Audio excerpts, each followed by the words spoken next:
রব্বে কারীমের আদেশ ছিল মুসলিম নারীকে আমরা পরিপূর্ণভাবে তাদের অধিকার বুঝিয়ে দেব। মুসলিম নারীকে আমরা রাজরানী করে রাখবো।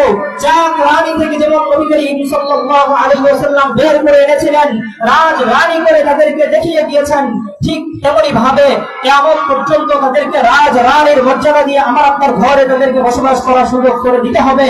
এই আইন যখন রব্বে কারীম বলে দিলেন, বিশ্বনবী মুহাম্মদুর রাসূলুল্লাহ সাল্লাল্লাহু আলাইহি ওয়াসাল্লাম বাস্তবায়ন করে গেলেন, তখন এই আইন যখন আমাদের থেকে ধূলিসাৎ হয়ে যাচ্ছে, এই আইন যখন আমাদের থেকে বিলুপ্ত হয়ে যাচ্ছে, আল্লাহ তাআলার কাঠগড়ায় প্রত্যেকটা পুরুষকে জবাবদিহিতা করতে হবে।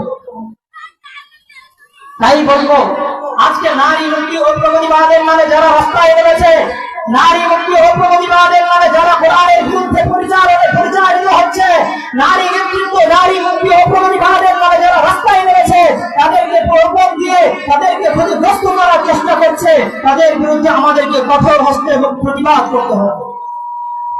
সর্বশেষ বলে যেতে চাই, আমাদের নারীদেরকে তারা ভোগ্যপণ্য বানিয়েছে, আমাদের নারীদেরকে তারা একদম তুচ্ছ মূল্যের অল্প মূল্যের করে নিয়েছে, আমাদের নারীদেরকে তারা একদম তাচ্ছিল্য করার চেষ্টা করেছে।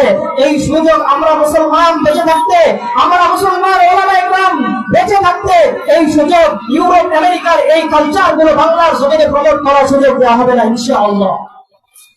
বাংলাদেশে তো তারা এমন করে ফেলেছে, 1 টাকার মেচের প্যাকেটে 3 টাকার শ্যাম্পুর প্যাকেটে আমার বোনকে উলঙ্গ করে তাদের ছবি দিয়ে অ্যাডভার্টাইজ দেওয়া হচ্ছে।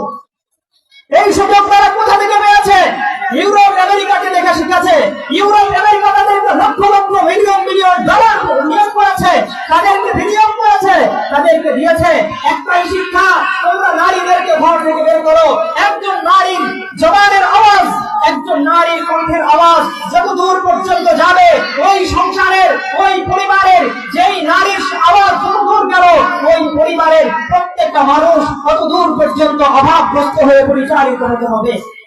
তাদেরকে যখন মুসলিম নারীদেরকে যখন ঘর থেকে বের করার চেষ্টা করা হলো, ঠিক এই নারীরা ঘর থেকে বের হয়ে আসলো মানে মুসলিম জাতিকে অর্থনৈতিক ভাবে ধসে ফেলিয়ে দেওয়ার, মুসলিম জাতিকে অর্থনৈতিক ভাবে দুর্বল করে দেওয়ার একটা আক্রোশ ষড়যন্ত্র তারা করছিল।